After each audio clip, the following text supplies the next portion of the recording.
So Wrestlepalooza goes down on September 20th, the same day as AEW All Out, and we shall predict that card soon. But given that we do have SmackDown going on later, and we probably get it confirmed that is CM Punk and AJ Lee teaming together because the world is crazy, I thought we'd try and predict the entire card, and I do not think this is going to be your usual WWE 5-match SummerSlam, whatever that means. I think because we're on ESPN and because this stupid competitive world is going to continue, we may be about to get one loaded Wrestlepalooza, which is a stupid name, which also means it's a brilliant name. So we'll start with Raw and what was teased, and I think the Usos are getting back together. Now, this has to be a last-minute thing, because what happened in Scotland a few months ago, whenever the flub it was, Jey Uso needed a partner, or Jimmy Uso needed a partner. I can't remember which way around it was now. Everybody thought it was going to be Joe Hendry, because again, we were in Scotland, and the Usos got back together. I can't even remember who they faced now, because I would presume it was a last-minute thing, and we just threw somebody in there. So now we've kind of taken the thorn off the rose here. That's not the right thing to say, but you know what I'm talking about. It's why sometimes you should plan this stuff in, which WWE was really good at doing last year. So it's a little bit of a funny one, but it's difficult because I think the Raw tag team division needs Jimmy and Jey Uso. One of the best tag teams of all time, definitely some of the GOATs, but Jey Uso is a single star, and I kind of think Jimmy Uso's been making good waves recently as well. So if we do this, you've really got to figure it out. But again, if it's a needs-must situation, then yeah, you need Jimmy and Jey in that tag division. They will, of course, be taking on Bronson Reed and Bron Breakker, Bron and Bron, which thankfully, No, not thankfully. I like them being called Bron and Bron. It's absolutely ridiculous, and I like dumb stuff. And on paper, it's a super interesting match because who wins? We'll obviously get into our predictions in a week or so, but you don't really want Seth Rollins' group to win, but can you really reunite the Usos properly and not follow through with a victory, especially because Jey Uso has lost a lot recently? It's an interesting one. Very sadly, there will be distractions, interference, and confusion because WWE loves it.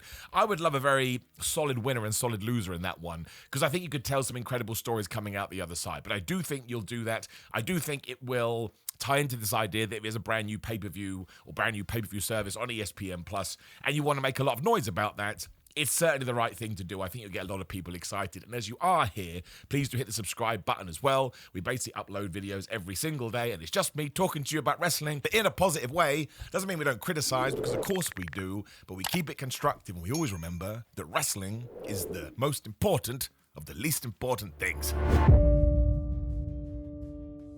And yes, let's just throw it out now as we are talking about tag team matches. We will be getting AJ Lee and CM Punk versus Seth Rollins and Becky Lynch. If it doesn't happen now, why the flub did WWE not calm all this stuff down? There was a tweet the other day from the WWE shop saying, oh man, I'm sure when AJ Lee does come back, there'll be a bunch of merchandise. That tweet magically then got deleted. I've become a very cynical so-and-so in my later years. I think that was probably planned. WWE wants you to know she's going to be there, hence why the Allstate Arena I think they're running is now practically sold out. And as soon as fans decided it is going to be AJ Lee, tickets went up, right? It's one of the biggest returns they could do. We talked about this the other day as well. Like the Steve Austin's been done, the Cody Rhodes have been done, if you want to look at it that way, and the Goldbergs have been done. You now need to kind of shift to the ruthless aggression era, and AJ Lee has been gone for 10 years, a massive star, and yes, of course, her relationship with CM Punk makes it even more interesting, but that's on AJ Lee as well, because what did people ask CM Punk as soon as he came back? Oh my gosh, is AJ Lee going to be here? Because they were stars in their own right, and they just happened to get together. I think that it depends, actually. You could have Seth Rollins and Becky Lynch win this one if the ultimate goal is for Becky Lynch and AJ to have a feud, and AJ takes the Intercontinental title off her, and then Punk takes the belt off Seth. Like, as long as the ending is all, well, hey, I can't believe it, tears into my cornflakes for the baby faces, they can be beaten by the heels, but either way, I don't think it matters. It's just one of those matches that people are going to go crazy for. And remind you, never say never in this crazy world of sports entertainment, because literally anything can happen. So if you're a trainee wrestler right now, you're doing matches, you should start believing, because it could happen. I mean, James Ellsworth was essentially that story, but let's not talk about that guy. So I am 99.9% sure this is going to happen. If you check this video out over the weekend and SmackDown has been done, you'll already know. Very exciting SmackDown as well, because it could be John Cena's last ever SmackDown. Well, that's the rumor. Maybe we'll fit one more in and actually promote it as the last goodbye. But yes, we're going to get the husband and wives taking on the husband and wives. I don't think it should be a permanent thing. I don't mind Becky Lynch being in the vision, but like in an honorary sense, right? I think they should have their own stories. You don't need to mix and match. But that Punk Becky stuff we did on Raw was excellent. Really great way to fire the seeds, which once again, it's not so. Who is firing seeds? I'll fire those seeds. The match is going to happen. I'm going to sit here, I'm going to look right down the lens, and I'm going to say it is most definitely going to be a match on Wrestlepalooza. versus John Cena versus Brock Lesnar. I don't actually think that one's been super duper confirmed as in a match graphic. I think there's only one match graphic that's been released, but I think Brock Lesnar will be on SmackDown later as well. If he could do a promo and explain why he returned at SummerSlam and vanished for a month, I'd appreciate it, but we're not going to get that. It is what it is. I think there are other people I would prefer John Cena to be fighting now, but again, we went into such deep videos. We went into such depth about it on other videos. I don't want to bore you if you are a regular viewer. And also, it's a great way to tease and say, please do watch my other videos, especially because YouTube revenue right now, we are eating sandwiches in the Miller household. But listen, it is a classic rivalry. In a dream world, this is never going to happen, right? It's me being stupid.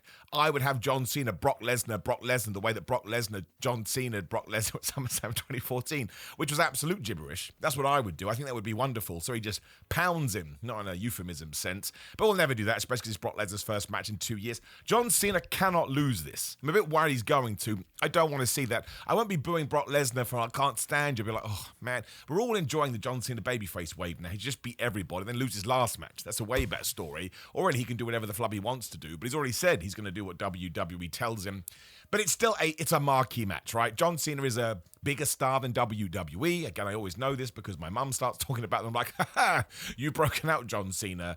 And Brock Lesnar, especially on ESPN, there's going to be a UFC crowd that may even tune in just for him. I mean, that could happen because Brock Lesnar was a massive star in the UFC as well. So in terms of the star power, the marquee, and trying to turn this into, like when WWE debuted on Fox in October 2019, we put The Rock on it, right? We made a big deal and we had Brock Lesnar win the title. The Netflix show, the debut from a few months ago, people went crazy about that. It will be the same as this, which is why total I've got 1, 2, 3, 4, 5, 6, 7. I got 10 matches. I probably over-exaggerated there, but I don't think it's going to be 5. And I do think we'll squeeze a few more on there. One of them is going to be John Cena versus Brock Lesnar. Let's go with one that we definitely know is going to happen. Io Sky versus Stephanie Vaquer. So really, with this one, you do have to predict who's going to win the championship. I would give it back to Io Sky. I think when Stephanie Vaquer wins the big one, we need to build it up more. And she's barely appeared on TV, which has been very strange. But it's going to be a great match. I mean, there could be some shenanigans here. Somebody could run in. Who could that be? I don't know. Becky Lynch, that'd be funny. No, don't do that. That would be ridiculous. You don't need to. Don't cross the streams, as the Ghostbusters once told us. We have the world champion. And we have the IC champion. But this one is a lock. It's going to be great. It's kind of a nice situation because the title was vacated because Naomi's having a baby, and I hope Naomi can come back within a year, maybe feud with the person that wins here, or whatever you want to do. But I'm going to probably give it to Io Sky, but it doesn't matter. You have a free hit here, so WWE should give them a bunch of time, let them run rampant, let them have an amazing match, and who is going to be mad about that, especially on a stage like this? It could probably open the show, I think, because I have 2 title changes on here. Actually, I'm changing the other women's championship as well, which we will just get into right now. Because I also think it's going to be Tiffany Stratton versus Jade Cargill. Now, we know that match is coming because Jade just walked up to Tiffany on SmackDown and went, oh, hi. By the way, I've been told I will be the #1 contender. If I was Tiffany, I would have been gone, why? I beat you at SummerSlam, and since then you've done nothing, but that's not the way that wrestling works. You're allowed to go up to authority figures and say geese title shot, and they will indeed geese you a title shot. But yes, I would have Jade Cargill win here as well. Let's turn this into a mini WrestleMania as I completely go overboard. And I actually got a 3rd title change on here as well, but I just think WWE likes to make a lot of noise. And listen, this is not on Tiffany Stratton, right? I do not think the WWE has done a particularly great job with her World Championship win since she cashed in her Money in the Bank, especially post-WrestleMania. The Charlotte feud was like a law unto itself. It was totally crazy, but I actually found it intriguing. And I enjoyed the match. Apparently, I'm an outlier there. But since then, it was back to the Nia Jax feud, and I love Nia Jax, but we had done it. And there was nothing to sink her teeth into. Then we did the Jade Cargill thing, but we zoomed through that, and now we've just gone back to it. Sometimes she just does backstage segments, doesn't really cut any promos. I also heard her saying the other day in an interview that she's being told to be less catty in her promos, she's meant to be a babyface. No, be the same character, but just direct all your verbiage towards the bad guys. That's why The Rock was always such a good babyface. The Rock didn't change. He would just start saying, stick it up your candy ass to Triple H as opposed to Stone Cold Steve Austin or whoever it may be. So I just don't think we're really treating Tiffany Stratton in the right way. And I think with the Jade Cargill project, as I would call it, the JCP, just give her that championship and let's see if it's going to work, right? And it may not work, but that's totally fine. That's not the end of the world. Jade Cargill Cargill still brings something to WWE regardless. But if you had this on your docket for WrestleMania, but then she got injured, let's use WrestlePalooza to see what it feels like, and then maybe towards the end of the year, you can actually feud Tiffany Stratton and Jade Cargill properly. Turn Jade Cargill heel, I don't care, but just give them a bit more meat on the bone and let them do promos. Then people go, well, they're good at promos. One, I think that's being massively unfair, but you cannot get better unless you put them in those kind of positions, and I actually think they do way better than people give them credit for. So, I mean, listen, we'll predict it down the line, but I do think they'll do Tiffany Stratton versus Jade Cargill on here, because yes, we know it's coming, so why wait, right? We don't need to stand on ceremony, Mr. Wayne. Let's get it done. And I mentioned that I think 3 belts could potentially change hands. I mean, there'd be more belts on the line, but the rumor mill we will lean into says that AJ Styles versus Dominic Mysterio is not done, which does make sense because AJ Styles got screwed by El Grande Americano. And if you are going to put it on WrestlePalooza, AJ versus Dom, AJ has to win. We cannot do the third match with AJ Styles losing. Everybody loves AJ Styles. We all love Dominic Mysterio as well. He's the future of the business and an absolute world champion one day. But the babyface has to come out riding on his white steed eventually. Otherwise, it's a bit like, what are you doing, AJ? Why can't you get this done? It also would annoy me a little bit in my nerd level, because why didn't we do it in France, where people are in love with AJ Styles? I quite literally, I think, want to make love to him. They're so into that guy. But Dominic Mysterio can lose, right? He is so good at what he does, and he's still technically a heel on paper. All you got to do is give him a microphone on Raw, and he'll get back over. But that's why I think you put it on here too. Again, I don't want to get too much into the predicting of the actual matches. But if you change 3 championships, loads of people are going away being like, oh my gosh, WWE pay-per-views are amazing. And then they'll probably see a very average one, but they'll be hooked by then, and there's nothing we can do. It happens to us all.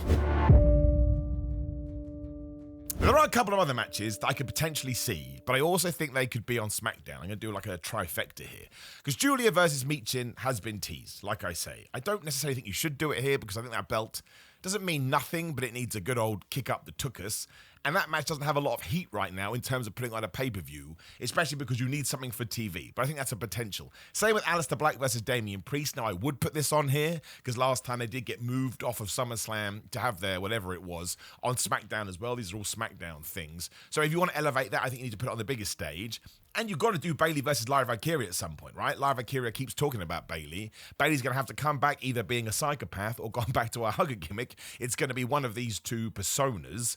Do you do it here? Do you not do it here? I think I would kind of save all of these for somewhere else. And if you do that, it takes this down to 6 matches. Is that right? Let me count this up. 1, 2, 3, 4, 5, 7 matches. That probably makes sense. Of course, because I had 10, you take away 3. I can do basic maths. I'm a very smart person. But I think they have to be thrown in there, right? And sometimes I go back and watch these predictions videos. Like, oh my gosh, I didn't even think about that, or didn't even have the conversation. Those things have been talked about. They're all SmackDown on a Raw, Bayley versus Lycaria.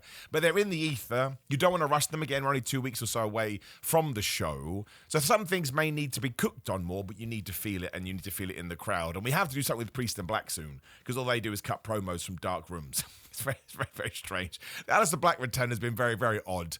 But listen, Damian Priest was the world champion last year, so there's more we can do. But we wait and see. Out of all of them, I think Priest versus Black is the most likely, and you probably should do Julia versus Michin on television just to get that United States Championship where the Women's IC Championship is. I find it kind of crazy. Which does bring us to our last match, and I'm going to throw a little bit of a bold prediction out there. Because most people have even said it's going to be Randy Orton versus Drew McIntyre for obvious reasons, or it's going to be Cody Rhodes versus Drew McIntyre, because of course he threw him into a table. It all depends when Cody is going to be back from his Street Fighter movie filming roles thingamajig. I say throw them all in together, right? So Cody Rhodes versus Randy Orton versus Drew McIntyre. Drew McIntyre has to have his title shot after he tried to kill Cody. Randy Orton can get in there because he hates Drew. I mean, it's a little bit difficult because, of course, the Cody-Randy relationship. But if for the rest of the year and potentially heading into WrestleMania, it could be Randy versus Cody for the WWE title.